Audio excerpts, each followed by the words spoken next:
नमस्कार, स्वागत है आप सभी का डीडी न्यूज के इस खास बुलेटिन एक्सप्रेस 100 में, जहां हम आपके लिए लेकर आते हैं राजनीति, मनोरंजन, देश दुनिया, खेल और व्यापार जगत की सभी बड़ी खबरों को एक्सप्रेस यानी कि फटाफट अंदाज में। मैं हूं आपके साथ भावना नैयर, तो देखिए खबरें तेज रफ्तार से। प्रधानमंत्री नरेंद्र मोदी आज सुबह करीब 11 बजे नई दिल्ली के भारत मंडपम में सोल लीडरशिप सम्मेलन के पहले संस्करण का उद्घाटन करेंगे। इस मौके पर वह उपस्थित लोगों को संबोधित भी करेंगे। भूटान के प्रधानमंत्री दाशो शेरिंग तोब्गे मुख्य अतिथि के रूप में मुख्य भाषण देंगे। 2 दिवसीय सोल लीडरशिप सम्मेलन एक प्रमुख मंच के रूप में काम करेगा, जहां राजनीति, खेल और कला से ऐसे विविध क्षेत्रों के लोग अपनी प्रेरक जीवन यात्राएं साझा करेंगे। प्रधानमंत्री नरेंद्र मोदी आज दिल्ली में 98वें अखिल भारतीय मराठी साहित्य सम्मेलन का उद्घाटन करेंगे। इस अवसर पर प्रधानमंत्री जनसभा को संबोधित करेंगे। 21 से 23 फरवरी तक चलने वाले साहित्य सम्मेलन में पैनल चर्चा, पुस्तक प्रदर्शनियां, सांस्कृतिक कार्यक्रम और प्रतिष्ठित साहित्यकारों के साथ संवाद सत्र आदि आयोजित किए जाएंगे। हाल ही में सरकार ने मराठी को शास्त्रीय भाषा का दर्जा दिया है। दिल्ली की मुख्यमंत्री रेखा गुप्ता के नेतृत्व में नवगठित कैबिनेट ने अपनी पहली बैठक में राजधानी में आयुष्मान भारत स्वास्थ्य बीमा योजना का कार्यान्वयन की मंजूरी दे दी है। दिल्ली की नवगठित कैबिनेट की पहली बैठक में 8वीं विधानसभा के पहले सत्र में कैग की 14 लंबित रिपोर्ट पेश करने का फैसला लिया गया। इसके अलावा कैबिनेट की बैठक में महिला समृद्धि योजना पर भी चर्चा हुई। कैबिनेट द्वारा अनुमोदित योजना के तहत प्रत्येक लाभार्थी को कुल 10 लाख रुपए का स्वास्थ्य कवर प्रदान किया जाएगा, जिसमें केंद्र और दिल्ली सरकार 5-5 लाख रुपए का योगदान देगी। दिल्ली की मुख्यमंत्री रेखा गुप्ता ने कहा कि आयुष्मान योजना से जुड़ी औपचारिकताएं जल्द ही पूरी कर ली जाएंगी और योजना का कार्यान्वयन शीघ्र शुरू हो जाएगा। पहली कैबिनेट की बैठक में दिल्ली की पात्र महिलाओं को 2,2500 रुपए मासिक सहायता देने की महिला समृद्धि योजना पर भी चर्चा की गई। यह योजना 5 फरवरी को हुए विधानसभा चुनावों के दौरान भाजपा के चुनावी वायदों में से एक थी। मुख्यमंत्री रेखा गुप्ता ने कहा कि महिला समृद्धि योजना पर आगे और विचार विमर्श की आवश्यकता है, क्योंकि आवेदनों के पंजीकरण की व्यवस्था किए बिना लाभार्थी महिलाओं को भुगतान नहीं किया जा सकता है। दिल्ली की नवनिर्वाचित सरकार की पहली कैबिनेट बैठक में आयुष्मान भारत योजना को दिल्ली में लागू करने पर भाजपा के राष्ट्रीय अध्यक्ष जेपी नड्डा ने अपनी प्रसन्नता जताई। जेपी नड्डा ने एक्स पर लिखा, मोदी की गारंटी यानी हर गारंटी पूरी होने की गारंटी। आयुष्मान भारत योजना को पहली कैबिनेट बैठक में लागू करने के निर्णय हेतु दिल्ली सरकार का अभिनंदन करता हूं। दिल्ली में भाजपा की सरकार बनने के साथ ही मंत्रियों के विभागों का बंटवारा भी हो चुका है। मुख्यमंत्री रेखा गुप्ता ने अपने पास वित्त, राजस्व, सामान्य प्रशासन विभाग, महिला एवं बाल विकास, सूचना एवं जनसंपर्क और विजिलेंस समेत कई प्रमुख विभाग रखे हैं। रेखा गुप्ता उन विभागों की भी जिम्मेदारी संभालेंगी जिन्हें किसी को आवंटित नहीं किया गया है। वहीं प्रवेश साहिब सिंह वर्मा को पीडब्ल्यूडी, विधायी मामले, जल और गुरुद्वारा चुनाव विभाग मिले हैं। वहीं मंत्री बनाए गए आशीष सूद को गृह, बिजली, शहरी विकास, शिक्षा, उच्च शिक्षा, प्रशिक्षण एवं तकनीकी शिक्षा विभागों की जिम्मेदारी मिली है। मनजिंदर सिंह सिरसा को उद्योग, खाद्य आपूर्ति, वन एवं पर्यावरण और योजना विभाग की जिम्मेदारी दी गई है। रविंद्र सिंह इंदराज को समाज कल्याण, SC/ST, वेलफेयर, कॉर्पोरेशन, इलेक्शंस विभाग मिले हैं। कपिल मिश्रा को विधि एवं न्याय, श्रम एवं रोजगार, विकास, कला एवं संस्कृति, भाषा और पर्यटन विभागों की जिम्मेदारी सौंपी गई है, जबकि डॉक्टर पंकज कुमार सिंह को स्वास्थ्य, परिवहन और सूचना तकनीक विभाग दिए गए हैं। यूपी में संभल पुलिस को बड़ी सफलता मिली है। पुलिस ने शाही जामा मस्जिद की दूसरे सर्वे के दौरान हुई हिंसा में दंगाइयों को हथियार उपलब्ध कराने वाले शातिर आरोपी गुलाम को गिरफ्तार किया। आरोपी के पास से 3 पिस्टल, 16 जिंदा कारतूस भी बरामद किए गए। आरोपी ने दंगा भड़काकर हथियार बेचने का बनाया था प्लान। आरोपी एडवोकेट विष्णु शंकर जैन को गोली मारना चाहता था। केंद्रीय सामाजिक न्याय एवं आधिकारिकता मंत्री डॉक्टर वीरेंद्र कुमार ने गुरुवार को नमस्ते योजना के तहत सफाई साथियों और सफाई कर्मचारियों को सम्मानित किया और आयुष्मान कार्ड, PPE किट और सुरक्षा उपकरण भी वितरित किए। केंद्रीय मंत्री ने कहा कि सुएज और सेप्टिक टैंकों की सफाई करने वाले सफाई साथियों का काम आसान और सम्मानजनक बनाने के लिए शुरू की गई है नमस्ते योजना।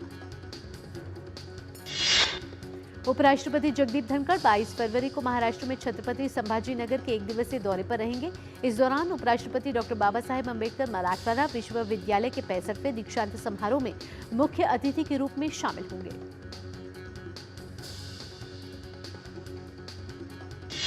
उपराष्ट्रपति जगदीप धनखड़ एलोरा में घृष्णेश्वर मंदिर में पूजा अर्चना करेंगे और विश्व प्रसिद्ध एलोरा गुफाओं कैलाश गुफा का भी दौरा करेंगे।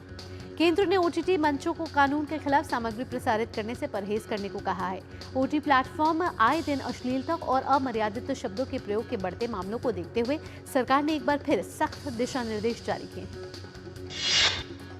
ओटीटी मंचों और स्वयं नियामक संस्थाओं के लिए ये परामर्श जारी किए गए हैं। इसमें आईटी नियम 2021 के तहत निर्धारित आचार संहिता का सख्ती से पालन करने को कहा गया है। नागर विमानन मंत्री राममोहन नायडू ने पायलटों के लिए डिजिटल लाइसेंस की शुरुआत की है। नागर विमानन में इलेक्ट्रॉनिक कार्मिक लाइसेंस यानी कि ईपीएल शुरू करने वाला दूसरा देश बना भारत। ईपीएल एक कार्मिक लाइसेंस का डिजिटल संस्करण है जो पायलटों के लिए पारंपरिक भौतिक लाइसेंस की जगह लेगा। इस पहल से नागर विमानन क्षेत्र की सलामती, सुरक्षा और दक्षता आधुनिक बनने के साथ ही बेहतर होगी। कठपुतली में मेसर्स एल&टी शिपयार्ड में भारतीय नौसेना के लिए तीसरे फ्लीट सपोर्ट जहाज के निर्माण कार्य की शुरुआत का समारोह हुआ। इस अवसर पर भारतीय नौसेना और हिंदुस्तान शिपयार्ड लिमिटेड के वरिष्ठ अधिकारी उपस्थित रहे। भारतीय नौसेना ने अगस्त 2023 में 5 फ्लीट सपोर्ट शिप एफएसएस के अधिग्रहण के लिए हिंदुस्तान शिपयार्ड लिमिटेड के साथ एक अनुबंध पर हस्ताक्षर किए थे, जिसकी डिलीवरी 2027 के मध्य में शुरू होगी। पूरी आन बान शान के साथ चल रहा सनातन आस्था का महापर्व दिव्य भव्य नव्य महाकुंभ। महाकुंभ का आज 40वां दिन है। महाकुंभ समाप्त होने में अब बस कुछ ही दिन बचे हैं। 26 फरवरी को महाशिवरात्रि के पावन पर्व पर होगा महाकुंभ का समापन। प्रतिदिन लाखों की संख्या में श्रद्धालु त्रिवेणी के पवित्र जल में स्नान कर कमा रहे हैं पुण्य लाभ। विश्व के सबसे बड़े आध्यात्मिक और सांस्कृतिक समागम महाकुंभ में हर दिन करोड़ों श्रद्धालु आस्था की डुबकी लगा रहे हैं। 13 जनवरी से शुरू हुए महाकुंभ में अब तक 58 करोड़ से अधिक श्रद्धालु पवित्र स्नान कर चुके हैं।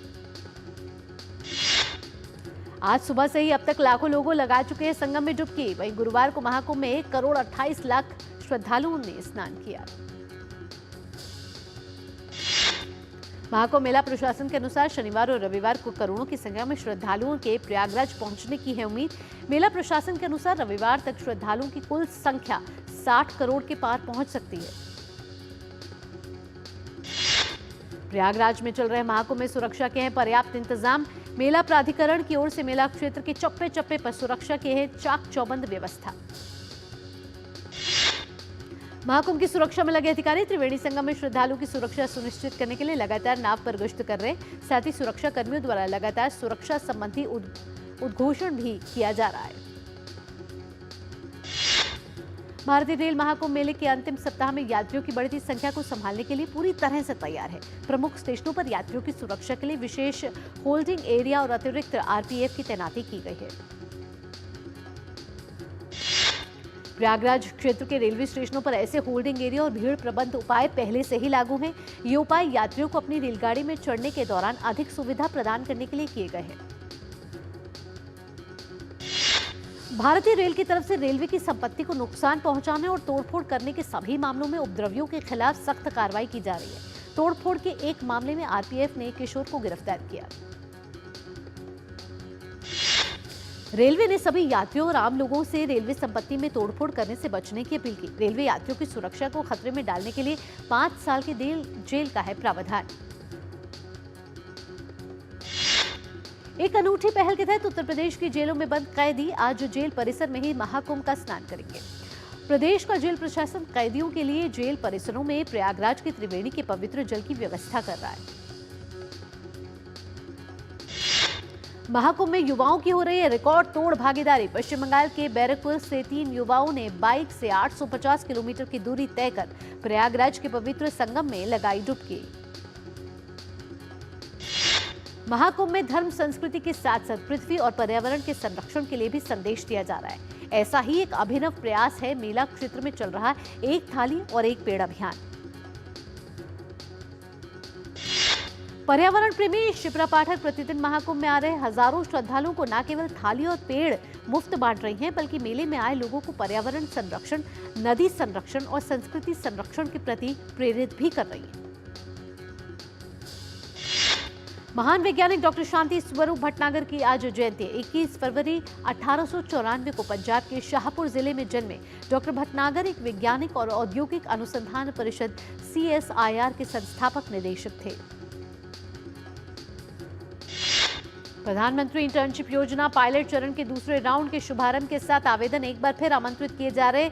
दूसरे राउंड में भारत के 730 से अधिक जिलों में स्थित शीर्ष कंपनियों में 1 लाख से अधिक इंटर्नशिप के अवसर प्रदान किए जा रहे हैं।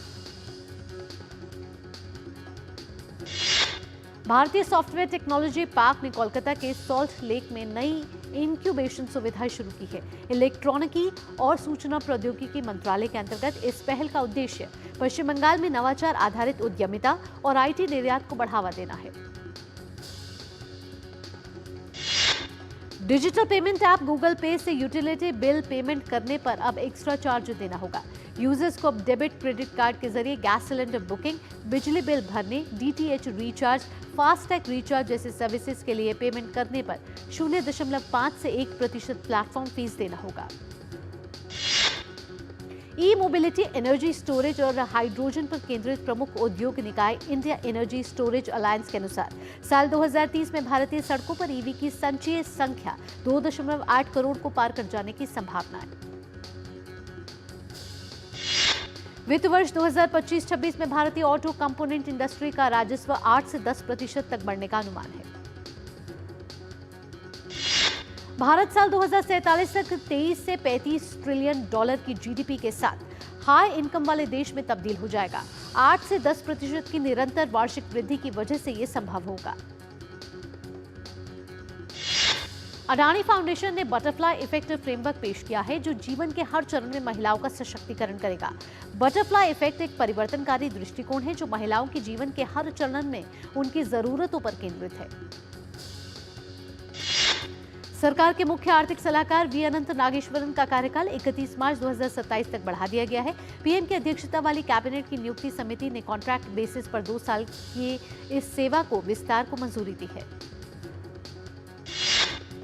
जॉब हायरिंग प्लेटफॉर्म इंडीड के हालिया सर्वेक्षण से पता चला है कि बड़ी संख्या में भारतीय कंपनियां कौशल आधारित नियुक्तियों पर जोर दे रही हैं। मारुति सुजुकी इंडिया की प्रवर्तक कंपनी सुजुकी मोटर कॉर्पोरेशन ने कहा है कि वित्त वर्ष 2031 तक मारुति सुजुकी की यात्री कारों की सालाना बिक्री वित्त वर्ष 2024 के 17.9 लाख कारों से 41.9% बढ़कर 25.4 लाख हो जाएगी।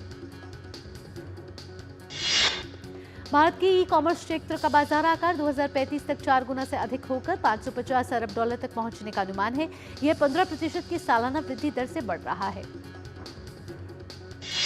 कीमतों पर नियंत्रण के लिए केंद्र सरकार ने गेहूं के थोक व्यापारियों के लिए गेहूं स्टॉक की सीमा 1000 टन से घटाकर 250 टन कर दी है। सरकार ने कहा है कि देश में खाद्यान्न का पर्याप्त भंडार है। एयर इंडिया ने लुफ्तांसा समूह के साथ अपना कोड शेयर साझेदारी के विस्तार की घोषणा की है, जिसके तहत भारत के 12 शहरों और यूरोप के 26 शहरों में 60 अतिरिक्त मार्गों पर सेवाएं दी जाएंगी। मोबाइल फोन निर्यात से चालू वित्त वर्ष में भारत 1.80 लाख करोड़ रुपए से ज्यादा की कमाई कर सकता है। पिछले वित्त वर्ष की तुलना में यह 40% ज्यादा होगा। वित्त वर्ष 2040 तक 450 अरब डॉलर और वित्त वर्ष 2047 तक 700 अरब डॉलर तक कृषि और प्रसंस्कृत खाद्य उत्पादों का निर्यात होने का अनुमान है। एक्सप्रेस 100 में वक्त हो चला एक छोटे से ब्रेक का, लेकिन ब्रेक के बाद भी रफ्तार भरी खबरों के सिलसिले को रखेंगे यूं ही जारी। आप कहीं मत जाएगा, देखते रहिए DD न्यूज।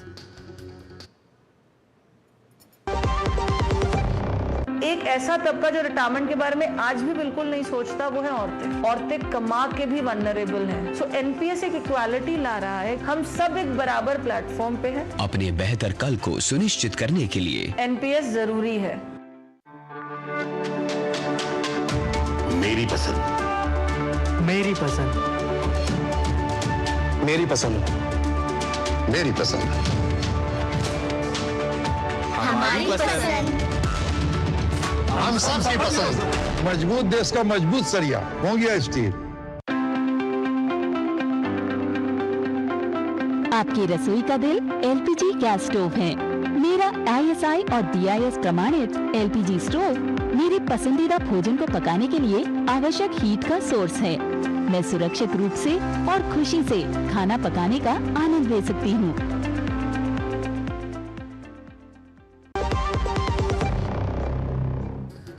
ब्रेक के बाद आपका स्वागत है। आप देख रहे हैं एक्सप्रेस 100। रफ्तार भरी खबरों के सिलसिले को बढ़ाते हैं आगे। ट्राइफेड ने आदिवासियों के उद्यमिता विकास के लिए रिलायंस रिटेल, HCL फाउंडेशन और तोराजा मेलो इंडोनेशिया के साथ समझौता ज्ञापन पर हस्ताक्षर किए हैं। इन समझौतों से भारतीय जनजातीय उत्पादों की अंतर्राष्ट्रीय मार्केट में पहुंच बढ़ाने में मदद मिलेगी। दिल्ली अंतर्राष्ट्रीय लेदर एक्सपो का छठा संस्करण यशोभूमि में शुरू हुआ। एक्सपो में यूरोप और अमेरिका के प्रमुख बाजारों सहित लगभग 52 देशों के 200 से अधिक विदेशी खरीदार शामिल हो रहे हैं। विदेश मंत्री डॉक्टर एस जयशंकर ने जोहान्सबर्ग में रूस के विदेश मंत्री सर्गेई लावरोव से मुलाकात की। दोनों नेताओं ने भारत रूस द्विपक्षीय सहयोग की निरंतर प्रगति की समीक्षा की। इसके अलावा विदेश मंत्री ने दक्षिण अफ्रीका के राष्ट्रपति सिरिल रामाफोसा से G20 विदेश मंत्रियों के सम्मेलन से इतर मुलाकात की। इस दौरान विदेश मंत्री ने दक्षिण अफ्रीका की G20 प्राथमिकताओं के लिए भारत के समर्थन का आश्वासन किया। विदेश मंत्री डॉक्टर एस जयशंकर ने वैश्विक भू राजनीतिक स्थिति की जटिलता और को लेकर दुनिया भर के लोगों का ध्यान खींचा। उन्होंने संकेतरित आपूर्ति श्रृंखलाओं, व्यापार और वित्त को हथियार बनाए जाने और डेटा प्रवाह की अपारदर्शिता पर चिंता व्यक्त की। दक्षिण अफ्रीका के जोहान्सबर्ग में गुरुवार रात G20 विदेश मंत्रियों की बैठक को संबोधित करते हुए डॉक्टर जयशंकर ने कहा कि आर्टिफिशियल इंटेलिजेंस और इलेक्ट्रिक व्हीकल, अंतरिक्ष, ड्रोन या हरित हाइड्रोजन के अलग अलग विकास को स्पष्ट भू राजनीतिक निहितार्थ हैं। विदेश मंत्री डॉक्टर जयशंकर ने कहा कि भारत गजा युद्ध विराम और बंधकों की रिहाई का स्वागत करता है। उन्होंने कहा कि लेबनान में युद्ध विराम बनाए रखना और सीरिया के नेतृत्व वाले समावेशी समाधान सुनिश्चित करना महत्वपूर्ण है।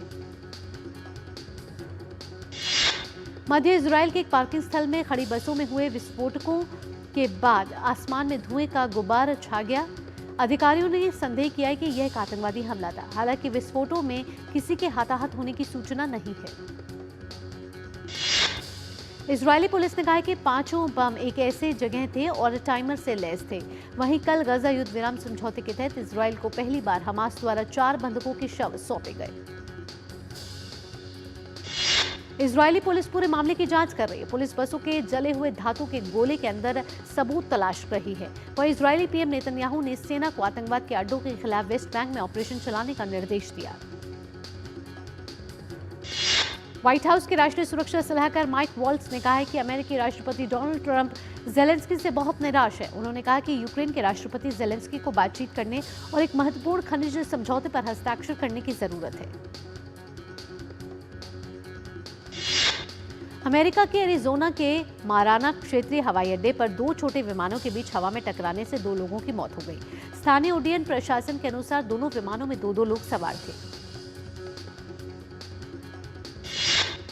उत्तर कोरिया ने गुरुवार को 2021 में हस्ताक्षरित ऑकस साझेदारी के तहत ऑस्ट्रेलिया के साथ परमाणु पनडुब्बी समझौते के लिए अमेरिका की आलोचना की।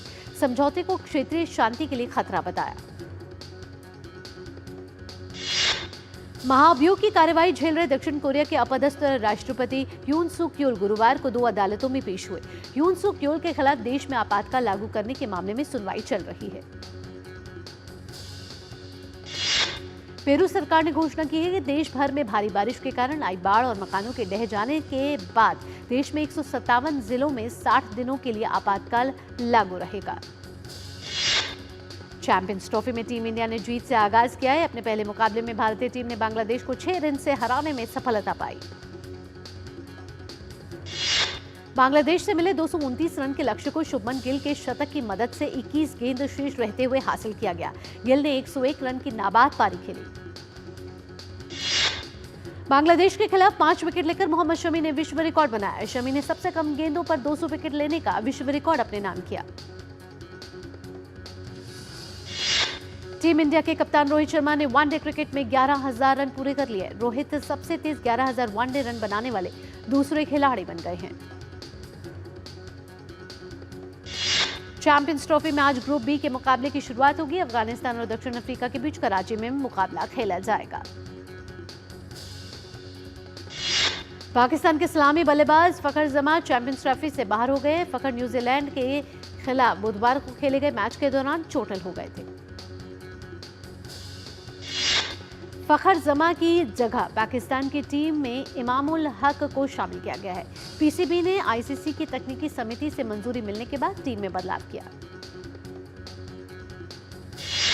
महिला प्रीमियर लीग में रॉयल चैलेंजर्स बेंगलुरु का सामना घरेलू मैदान पर मुंबई इंडियंस से होना है। लगातार 2 मैच में जीत से उत्साहित बेंगलुरु की टीम जीत की हैट्रिक लगाने के इरादे से उतरेगी मैदान पर। FIH प्रो लीग में आयरलैंड के खिलाफ पेनल्टी कॉर्नर में सुधार के इरादे से उतरेगी भारतीय पुरुष हॉकी टीम। विश्व में 5वें नंबर की भारतीय टीम आयरलैंड की टीम के खिलाफ अच्छे प्रदर्शन करने के लिए प्रतिबद्ध है। FIH प्रो लीग भारतीय महिला हॉकी टीम के सामने जर्मनी की चुनौती देगी और भारतीय टीम ने अब खेले 4 मैच में सिर्फ 1 में जीत दर्ज हासिल की है। दूसरी वरीयता प्राप्त ईगा श्वांतेक दुबई टेनिस टूर्नामेंट के क्वार्टर फाइनल में हारकर बाहर हो गई है। श्वांतेक को क्वार्टर फाइनल में मीरा एंड्रीवा ने सीधे सेट में 6-3, 6-3 से शिकस्त दी। इटली के तुरिन में होने वाले स्पेशल ओलंपिक विश्व शीतकालीन खेल में भारत का 49वां सदस्यीय दल हिस्सा लेगा। इस खेलों का आयोजन 8 से 15 मार्च तक होगा।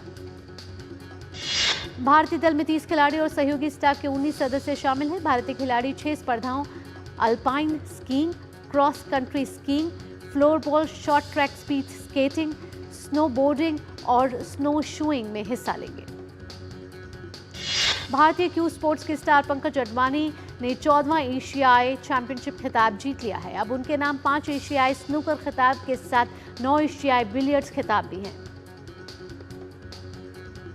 भारत की महिला फुटबॉल टीम ने पिंक लेडीज कप 2025 में अपने अभियान की शानदार शुरुआत की है।